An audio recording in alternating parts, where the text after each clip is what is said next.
Stand up. Fight back. No more black man under attack. Okay.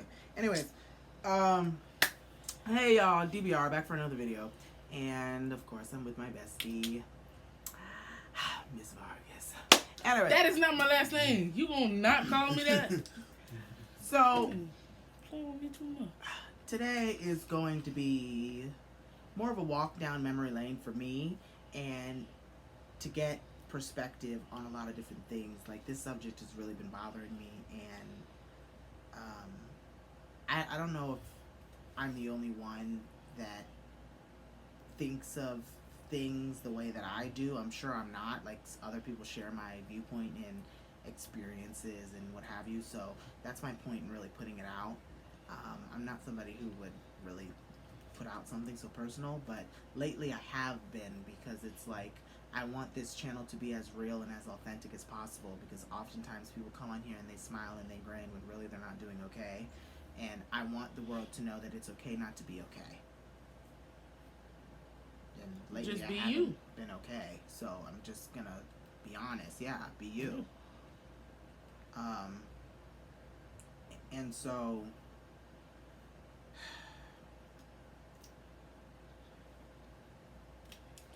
back in 2013, long time ago, summer of 2013, I was all excited and I said, oh my god, first year high school, I'm gonna have fun. And so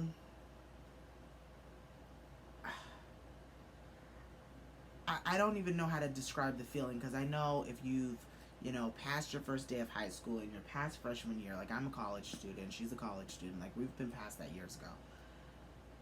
But to really get the depth of what we're talking about, I have to take it way back when. So 2013, I was getting ready to go to Coral Glades High School, a school I fought to get into.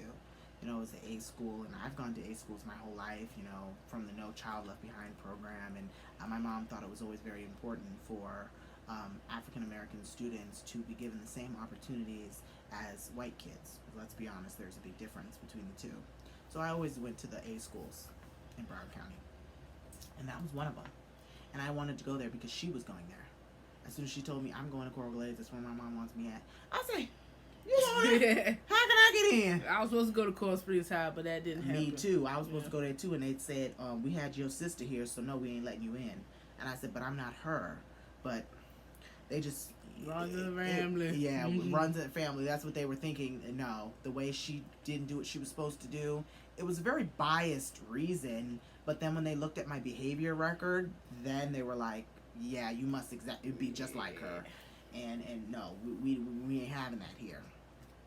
Fuck Coral Springs High, it's a shitty school anyways. But anyways, so first day, I'm excited. I'm so happy. And although I was in a relationship when I first got into high school freshman year, I didn't know that she went to that school until fourth period when I saw her across the classroom, and I'm like, you didn't tell me you were going here. And then that caused a whole fight, which that's a story all by itself, a story time for another time.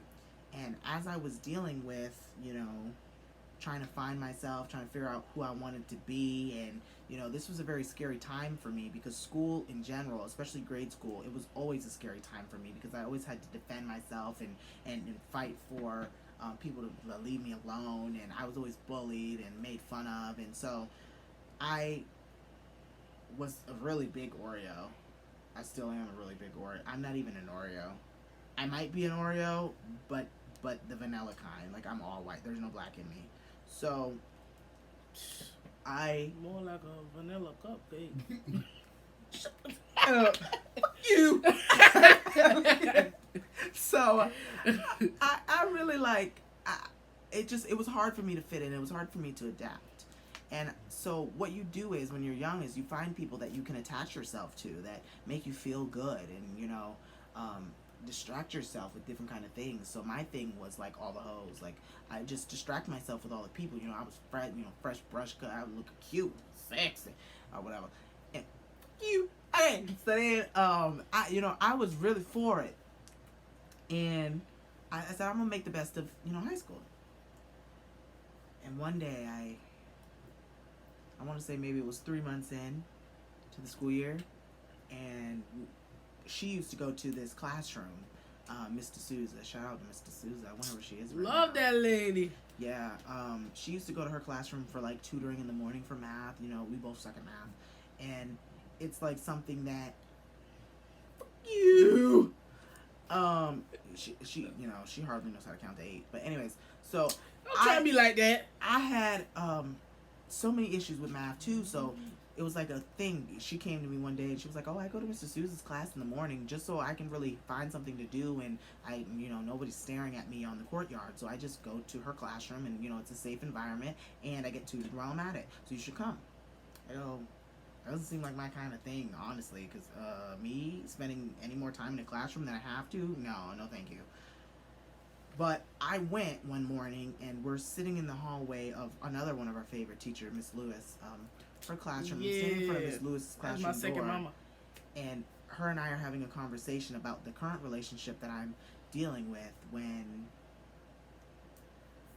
I didn't know it then, but I know it now, that is truly my first, you know, the love of my life. And she walks down the hall, and with this other girl who also had the same name as her, but hers was just spelled with a G. And I remember Tajay just talking to me, and I'm watching her walk down the hall, and she's wearing these booty shorts. I'm like, can I get your edges? So He ain't paying attention to that. I'm saying. I sure wasn't. And she goes, "Are you listening to me?" I say, "Yeah, where we going? Pizza?" So, it was just like a feeling. Like, unless you've had the feeling, you can't really describe it. Like, it's something that's so undescribable. From way back when, I knew she was going to be something to me. I didn't know how. I didn't know what I was going to do to make it happen. But I knew she was going to be something. And I said, I'm going to find a way to get in touch with her. And I was like CSI. Y'all, I was like FBI. I could find out somebody's digits, somebody's kick. I'll stop you seeing your window at night. You already do that. I showed Creepy. you. I You say, said so nothing, creepy. panties. I don't wear that. She was wearing lingerie. Lies. So I don't anyway, wear no lingerie. so I was like, all right, I need to find out this girl's information. Lo and behold, I don't know how I did it. I don't remember how I did it, but I found her Kik, because Kik was the thing, K-I-K, back then. I don't know who still uses that, but some people still do. It's weird though. Yeah, it really is. To look back on it, it doesn't even look the same. You know, a software is updated, so it's just strange Kik for us used to to be the thing back then. Mhm. Oh my God, our kids are gonna know nothing about that. But so I found it, and I messaged her, and she was friends with my girlfriend at the time. And she, girl, don't talk to him. He crazy. Da da da da. I can't even get him to leave me alone. Da da da da. Yeah, no, don't do that. He, you know, when he love hard. And he suffocates me. I can't breathe. Yada yada. There was just, you know, a lot of things that were being said about me that weren't necessarily true. So it was like, you'd be a fool to just believe that off of somebody's word of mouth. And she was a big enough person to say, how do I know that to be factual? I'm going to give him a chance because I don't know, you know, even though he's in a relationship and she knew I was in a relationship, it was kind of like, she treats you like garbage, so, you know, I at least can, you know, try to be your friend, and that's, you know, where we started at. And I knew that I wanted to be more than friends. Some way, somehow, it was going to become more than friends. I started to learn a little bit more about, you know, her past and where she comes from, and, you know, what she wasn't allowed to do when she grew up, and what her past looked like. And, you know, she couldn't even go to the mailbox. Her mom was so strict with her. There was just things that she couldn't do. And it was just mind-blowing to me for someone whose parents care, but then they don't care, because it's kind of like, you're grown now, you can take care of yourself. You know, high school was the years where my mom cared a little less about everything. You know, she was like, this is the make it or break it years. You need to figure out who you're going to be and what you're going to do and what paths you're going to take, and it's not my job to interfere. It's my job to steer you in the right direction and help if needed, but it's not really a parent's job to make any kind of decisions like that for you while you're trying to find your growth and find your niche and where you belong. So there was no type of interaction, growing up in my high school years with parents. Like, parents did very little for me during these years. And so my friends, and her, she was all I had. The two of them were all I had for many, many years. And still are, well, sort of, kind of. One, I'm still standing. One. So, I invested all this time in her, and I learned so much about her over those years. 2013, 14, 15, 16, 17, 18, 19, 20. I learned so much in those few short years, 7 years. And I was determined to know more and more and more and more as the years went on.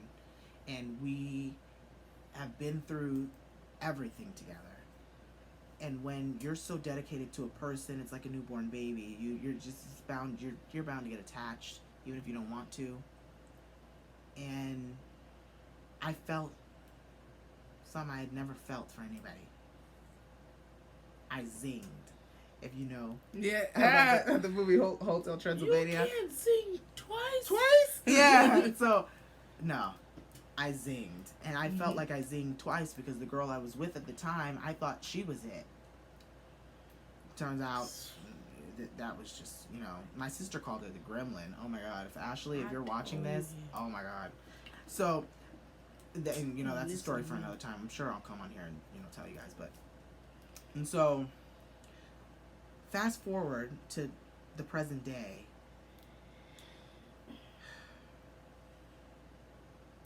She has a best friend that the two of them swear that, they're going to be best friends for life and yada yada. Like, she thinks that her and her best friend are going to be like us. Not happening. I don't see it happening. I just don't. I could be wrong, but I'm very intuitive as a Cancer, and I just don't think I am. So, I am proud to say that I kind of know what's going to happen before it happens in a way. And I see the bad in everything first. I always see the bad first. I saw the bad in my own relationship with her first. But I kind of push it off, because when you're so in love, your focus is just block it. Yeah, block everything. You can't. Like, I couldn't see through the fog, and that was my problem. That's why I kept trying to warn him time after time after time after time, and he just love was too strong for him to let it go. I really couldn't. And I'm like, I feel like everyone's trying to tell me, all my friends are trying to tell me, and anybody who I was close enough to let know, like, I don't let people know when I'm in a romantic kind of relationship. I just keep that kind of stuff to myself, because this is not the kind of family where I have sisters I can go to and tell. I had one. So shout out to Ashley if you're, if you see this, because she was the one. And my sister. Yeah. She's still everything to me. The only one I really claim. And so I would come home every day and I would tell my sister, like, what we talked about and like, where we're at and how I was really falling in love right before her eyes. And I fell in love once. And I'm still here. Very much in love. So, even though things have failed, I proposed to her more than once. We had plans to get married. We had plans to start a family together. And one day, everything just stops. And so, in the beginning, I was trying to get the point across that, I want to be with you. And she was like, no, I'm not going to let it happen. And with no real explanation as to why. Hold on, guys. Anyways, guys, so I knew that, there was something that was prohibiting her from being somebody that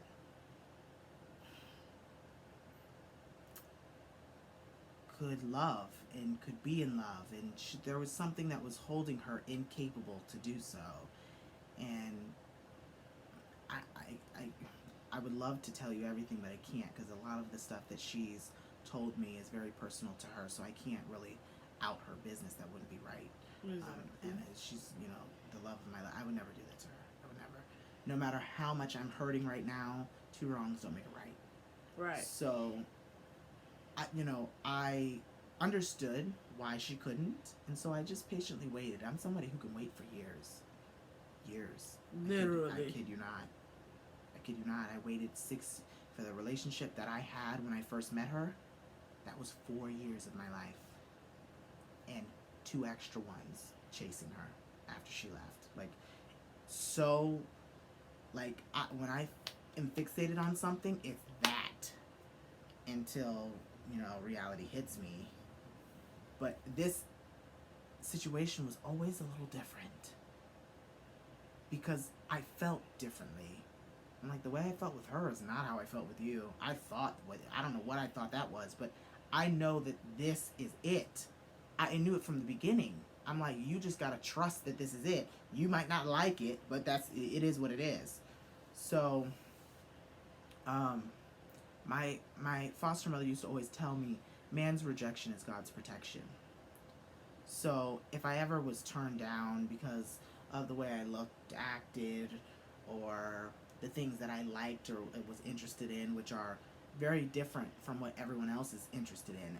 I purposely do the opposite of what every other African American male in America does because I don't want to be compared to anybody. Nobody can say you're just like so and so because I'm not. There's nothing that I do that Billy down the street does. I can guarantee you that. And that makes me feel good because there's only one of me. There will always be only one of me. Whatever you know me as, Dennis Brian Robertson, Dennis Christian Gianti, Christian Stylez, whatever you know me as, there's only going to be just one me. And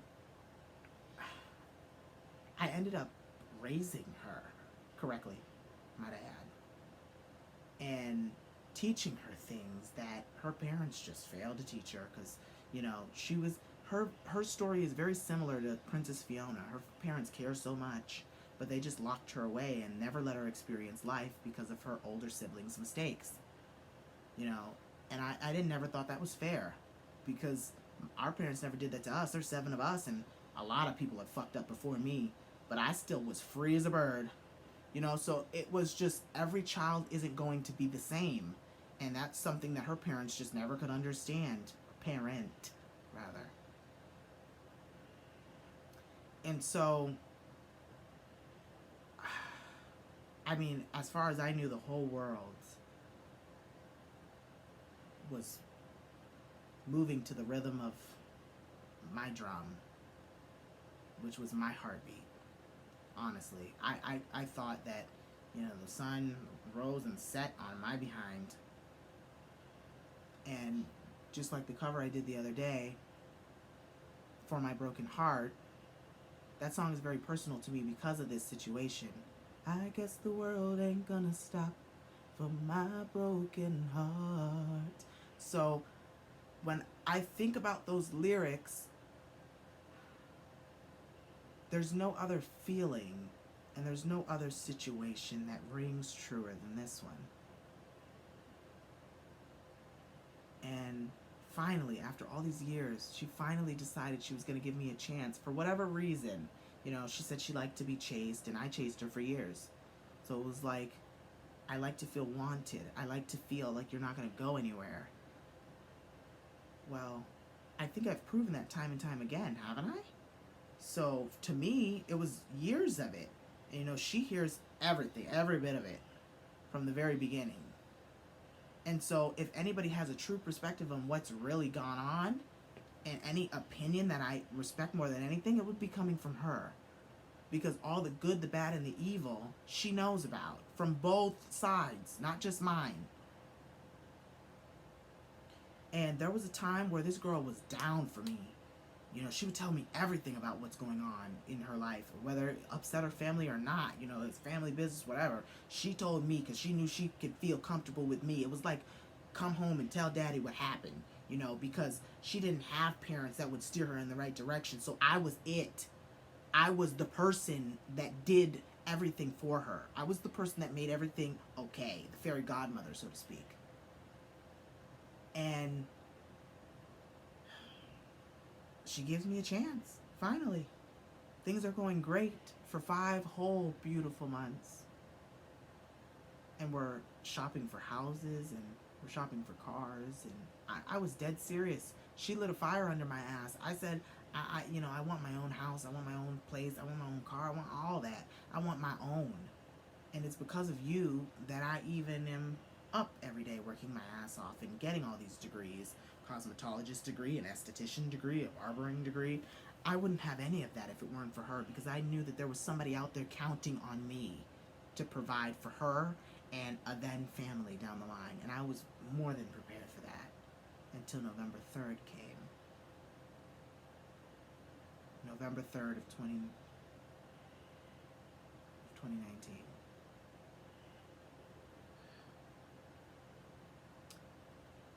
She always used to go on a hiatus for no reason. Like it was like she needed a breather, a moment, to herself, and didn't want to talk to people every day. And that's fine, because I do the same thing. I just shut my phone off, like, don't talk to me.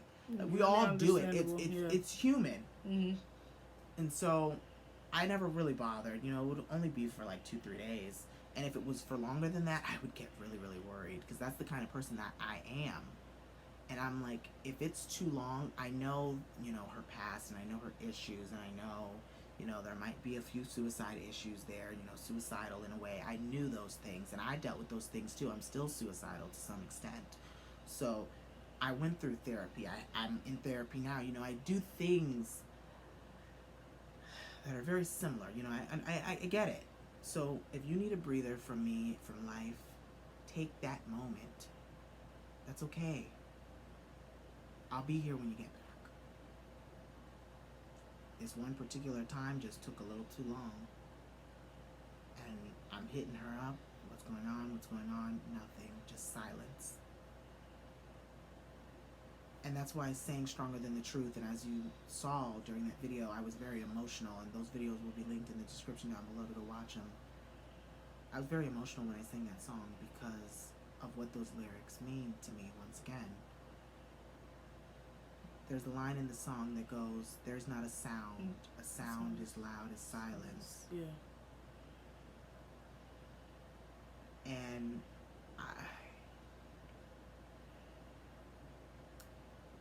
it hit me like a ton of bricks. Because I'm like, she's trying to tell me something, and silence is the best way to do it. What she's trying to tell me, I don't know.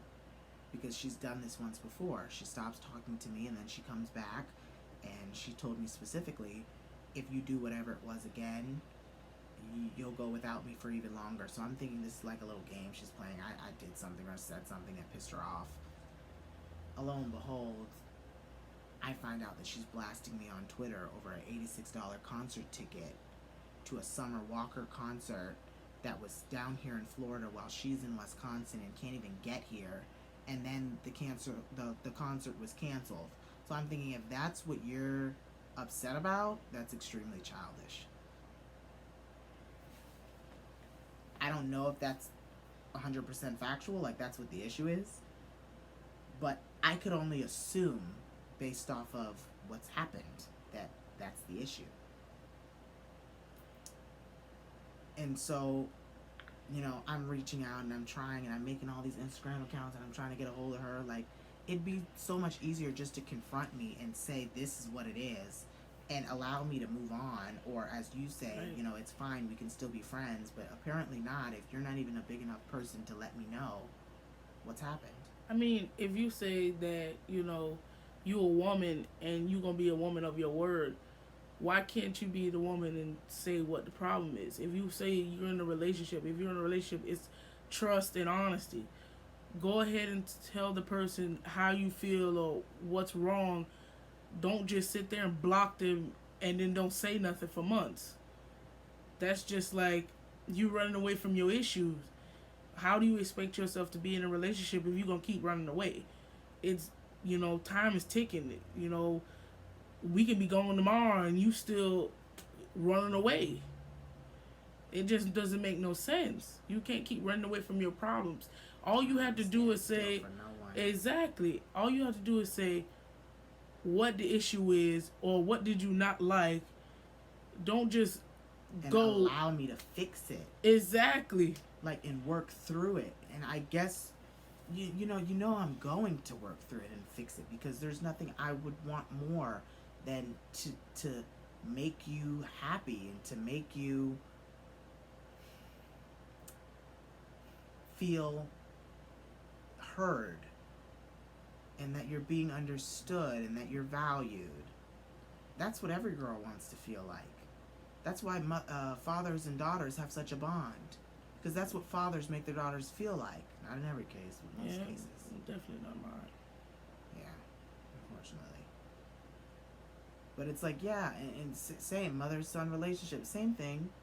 There's just a special bond there, but between two people, between two lovers and friends, or friends with whatever the freak you want to call it, that's what it is. That same principle applies. I tell you things, you tell me things.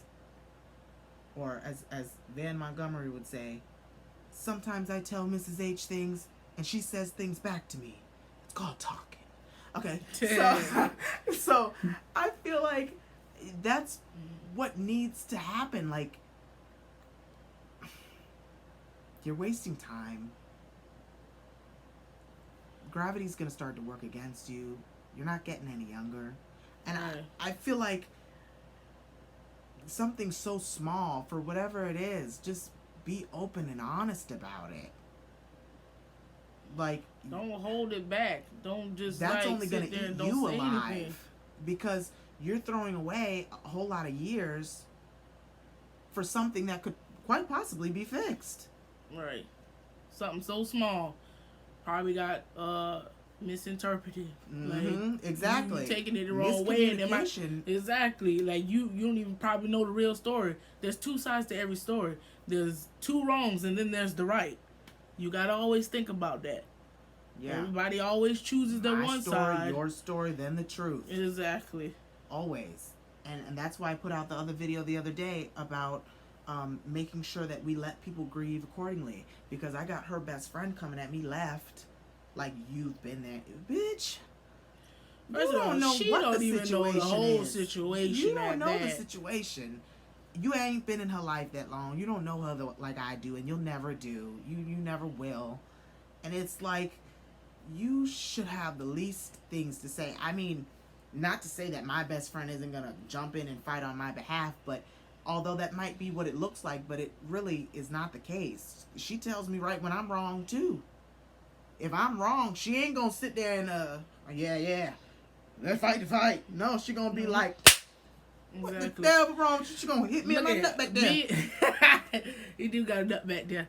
But me and him are ever since day one, we've always been opposite. You know, he gets mad because he feels like I'm not taking his side. But that's not true. I'm always on the side of right, and I'm on the side of God. And that's always, if it's not right to me, I'm going to let you know that. But if you feel like I'm not on your side, then you go ahead and feel that way. I'm just taking you, steering you in the right direction before something bad happens. I'm not that type of person that says revenge. I'm not that. I let God handle my battles, and he always provides, literally. He take care of me, and I'm happy with that. I'm always choosing the opposite of what he's talking about. He get mad all the time, but look at my face. I never care, because he already knows this already, and he be acting like this is brand new, but it don't be brand new. DILLIGAF. Do it look like I give a fuck? Right. And it's like, and I appreciate that. I really do, because oftentimes people think that it's not us against you. And I know you watch. It's always the opposite. It's not us against you. It's really not. Like, we're not out to make you look bad. We're not out to make, nothing malicious is happening here. We just want the truth. We want the answer. We want whatever it is, because I feel like there's something in that 7 years worth fighting for. To be honest, it's like, yeah, we both want the truth, but at the same time, I'm tired of seeing him hurt. I'm tired of seeing him on my shoulder almost every night. It's just, I'm done with it. Like, it's like, if you ain't gonna tell the truth, why even stick up with the relationship anyways? If you know you was gonna run, why go forth with it? He's been hurt too many times already. You've seen that and you know that already. But you have your friend calling him delusional, crazy, and psycho, like he a stalker or something. He's not a stalker. Anybody who's committed to a relationship will track you down and keep trying to get an answer from you to know the reason why you left. Anybody who's in love can tell you that. It's not, you can't be blind to it. It's clear as day. If you ever been in love, then you know how he feels. I've never felt the vibe of feeling love. I tell him all the time, it's time to move on. I don't know what it feels like. I just go off of what I see. Because I'm tired of seeing him hurt. And, I tell him to take a break. I tell him, don't move on so fast and you ain't ready. It just happens. Love is going to be there regardless. If he, 10 years from now, if he forget it 10 years from now, that's him. Because that's the love he feels. And if you feel that love, you ain't got no other choice but to just sit there and hold on to it. Until it goes away some way. Can you feel the love tonight? Exactly. Yes. Look, okay, but on a serious note, like we're not here to make you look bad. We're not here to do anything malicious. There's two sides to every story, and I feel like my side is the only side that's not being heard, because you're saying, whatever you're saying to your people, and they're coming to me like as if it's factual, like sideways, and it's just not. Instead of hearing the other side of the story. So, there's definitely gonna be. If you felt uncomfortable, if you felt pressured, if you felt like, you couldn't do it no more, say it. Don't run. We're in 2020 right now. You're almost whatever age you are right now. All that running gotta stop. What you running for? You're getting too old for that. Time ticking. And you can't have time to be running away. What you running away for? Anybody finna do nothing to you? Just answer the question. That's all you have to do. And then he'll leave you alone. If it ain't what he looking for, he gonna leave you alone. You ain't even trying to fix it. Like, you ain't even trying to make it better. That's what just makes it worse. Literally, we're going on almost 4 months now. And it's time to stop being childish. And grow up. Seriously.